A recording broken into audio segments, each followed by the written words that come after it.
Hello friends, most welcome friends. आज की इस वीडियो में हम 38 इंच ब्लाउज की कटिंग करना सीखेंगे जो कि 4 टक्स में रहेगा। इस मेजरमेंट से आप 38 और 40 साइज का ब्लाउज कट कर सकते हैं। यह अस्तर वाला ब्लाउज है, तो सबसे पहले अस्तर पे हम इसकी कटिंग करेंगे। नीचे से अस्तर को स्ट्रेट लाइन ड्रॉ करके सीधा कर लेना है। उसके बाद हम लंबाई का निशान लगाएंगे। ब्लाउज की तैयार लंबाई है 14.5 इंच। 1 इंच का मार्जिन ऐड करते हुए 15.5 इंच पे निशान लगाएंगे।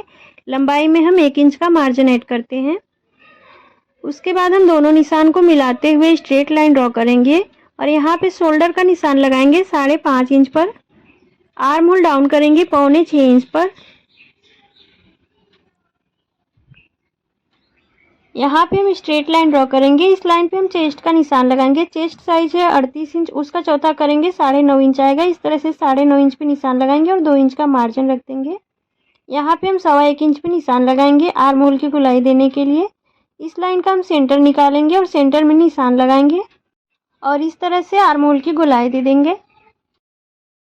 अब हम आर्म होल की राउंड फिटिंग मेजर करके देख लेंगे। इसकी राउंड फिटिंग है 8.5 इंच, तो परफेक्ट 8.5 इंच आ रहा है। आर्म होल की राउंड फिटिंग एकदम बराबर रखते हैं। जो आपका माप का ब्लाउज है उसको लेना है। इस तरह से खींचते हुए आर्म होल की राउंड फिटिंग मापनी है। देखिए फ्रेंड्स, इस तरह से वीडियो में दिख रहा है 8.5 इंच आ रहा है। तो जितना आपका राउंड फिटिंग है उतना ही कटिंग करते टाइम आपको रखनी है फिटिंग वाले लाइन तक, तब आपके ब्लाउज की जो साइड की सिलाई है बिल्कुल सीधी आएगी। उसके बाद हम कमर का निशान लगाएंगे। कमर साइज है 32 इंच, 32 का चौथा करेंगे 8 इंच आएगा। एक निशान हम 8 इंच पर लगाएंगे। 1 इंच हम टक्स के लिए रखेंगे और 2 इंच का एक्स्ट्रा मार्जिन लेंगे जो ऊपर हमने लिया है। आप चाहे तो 1.5 इंच का मार्जिन भी रख सकते हैं। दोनों निशान को हमें मिला लेना है इस तरह से। फिटिंग वाले निशान को भी हम इस तरह से मिला लेंगे। यहाँ पे हम गले का निशान लगाएंगे। यहाँ पे हम आधे इंच पे निशान लगाएंगे जो कि हमारा अंदर की तरफ कपड़ा फोल्ड हो जाएगा। उसके बाद हम ब्लाउज का बैक पार्ट लेंगे। इस तरह से इसको डबल में फोल्ड करते हुए यहाँ पे निशान लगाएंगे और ऊपर की तरफ हम 0.25 के बराबर सिलाई मार्जिन रखेंगे, एक चाप के बराबर इतना। यहाँ पे हमें स्ट्रेट लाइन ड्रॉ करनी है 3 इंच तक।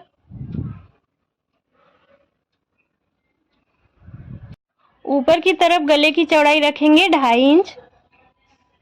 यहाँ पे गले को आधा इंच डाउन कर लेना है। ऐसा करने से ब्लाउज पहनने के बाद शोल्डर नहीं गिरता है, इसलिए यहाँ पे 1/2 इंच डाउन जरूर करें डीप नेक में। उसके बाद हम इस निशान को नीचे तक मिलाते हुए एक बॉक्स बना लेंगे और इसमें गले का शेप ड्रॉ कर लेंगे। आप अपने हिसाब से गले का कोई भी शेप ड्रॉ कर सकते हैं।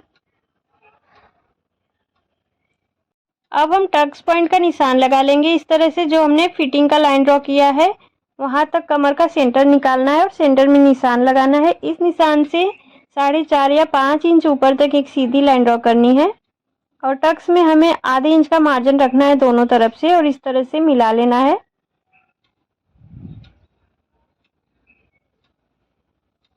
इधर साइड हमें आधे इंच ऊपर निशान लगाना है और इस निशान को टक्स तक इस तरह से तिरछे में मिला लेना है। उसके बाद हम इसकी कटिंग कर लेंगे। इसमें गले की कटिंग और इधर साइड जो हमने निशान लगाया है इसकी कटिंग हम फ्रंट पार्ट की कटिंग करने के बाद करेंगे। हमने बैक पार्ट की कटिंग कर ली है, अब हम इसी से फ्रंट पार्ट की कटिंग करेंगे। इस तरह से अस्तर को डबल में ही फोल्ड करके रखना है। इस पे हम बैक पार्ट को रखेंगे और सेम ड्रॉ कर लेंगे।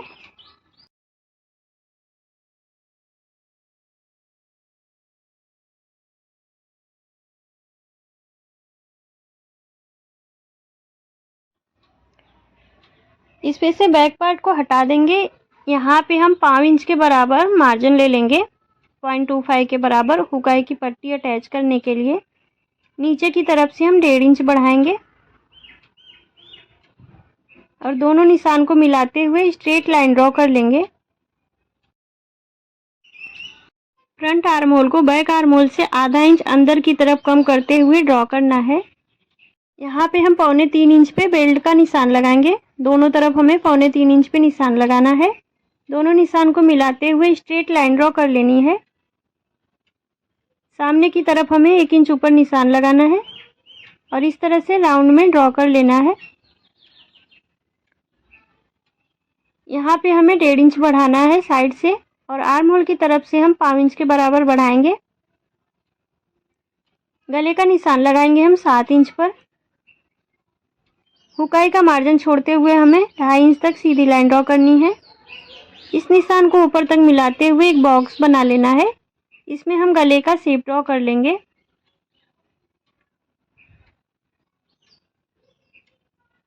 अब हम गले का साइज माप लेंगे। यहाँ पे आधा इंच मार्जिन छोड़ते हुए इसके ऊपर हमें गले को रखना है और इस तरह से माप लेना है। उसके बाद हम शोल्डर के पास से नीचे की तरफ 9.5 इंच पे निशान लगाएंगे। इस निशान के सीधे में हम हुकाई का मार्जिन छोड़ते हुए 2.5 इंच तक सीधी लाइन ड्रॉ करेंगे।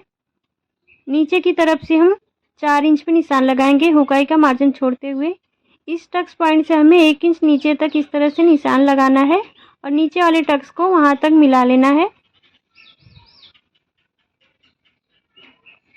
उसके बाद हम पहले वाले टक्स से 3 इंच की दूरी पे हम निशान लगाएंगे सीधे में। इस तरह से 1.5 इंच का गैप आना चाहिए। इस टक्स को हमें इधर की तरफ झुकाते हुए स्ट्रेट ड्रॉ कर लेना है। अब इस वाले टक्स से हमें 1.5 इंच की दूरी पे निशान लगाना है और इस निशान को हमें आर्म होल तक मिला लेना है।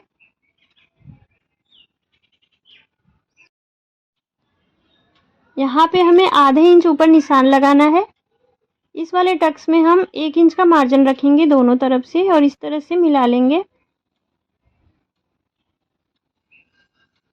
उसके बाद हम इस वाले निशान को टक्स तक तिरछा मिला देंगे।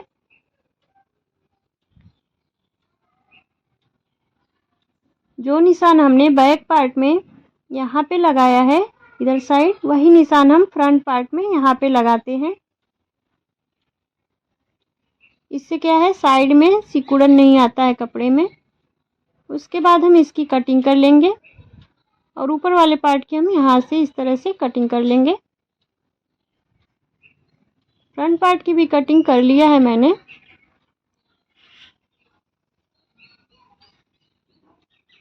अब हम सभी टक्स को दूसरे तरफ इस तरह से ड्रॉ कर लेंगे और बाकी के सभी टक्स पॉइंट पे हमें छोटे छोटे कट्स लगा लेने हैं। अब हम यहाँ की और गले की कटिंग भी कर लेंगे बैक पार्ट में।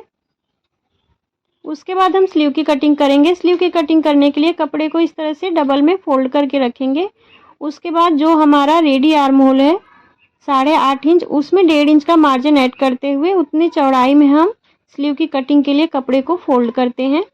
इस तरह से मैंने 8.5 था तो 1.5 इंच प्लस करते हुए 10 इंच की चौड़ाई में निशान लगा लिया और यहाँ से कपड़े को हमें फोल्ड करना रहेगा।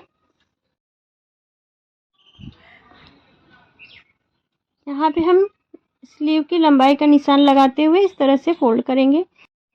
स्लीव की तैयार लंबाई है 4.5 इंच। 1 इंच का मार्जिन ऐड करते हुए 5.5 इंच की लंबाई में इसको हम फोल्ड करेंगे। आप चाहे तो इस तरह से मेजर करते हुए भी इसकी लंबाई का निशान लगा सकते हैं। यहाँ पे हम जितने पे निशान लगाए हैं उतने पे ही निशान हमें दूसरे साइड भी लगानी है। 5.5 इंच पर इधर भी हम निशान लगा लेंगे और दोनों निशान को मिलाते हुए हमें स्ट्रेट लाइन ड्रॉ कर लेनी है। इस लाइन पे हम तैयार आर्म होल की फिटिंग से आधा इंच कम करते हुए सीधे में निशान लगाएंगे। आर्म होल की तैयार फिटिंग है 8.5 इंच, तो हम 8 इंच पे निशान लगाएंगे यहाँ पे। और इसी लाइन से हमें नीचे की तरफ 3 इंच पे निशान लगाना है। राउंड फिटिंग से आधा इंच कम करके निशान लगाते हैं तो इसकी फिटिंग एकदम बराबर आती है तिरछे में। उसके बाद हम इस तरह से स्लीव को ड्रॉ कर लेंगे। यहाँ पे 6.5 इंच पे हाथ की गुलाई का निशान लगाएंगे और 2 इंच का मार्जिन ऐड करते हुए हमें इस तरह से ड्रॉ करना है। उसके बाद हमें इसकी कटिंग कर लेनी है। सेंटर में हमें कट लगा लेना है। उसके बाद हमें दोनों स्लीव को इस तरह से खोल लेना है और एक दूसरे के ऊपर रख लेना है। फ्रंट साइड के लिए हमें 1/2 इंच इस तरह से अंदर की तरफ करते हुए छाट लेना है। इस तरह से स्लीव की कटिंग कंप्लीट हो गई है। अस्तर के सभी पार्ट को हम मेन फैब्रिक पे कट कर लेंगे थोड़ा सा बढ़ाते हुए। वीडियो पसंद आया तो प्लीज़ वीडियो को लाइक ज़रूर करें और हाई भी करें। Thank you.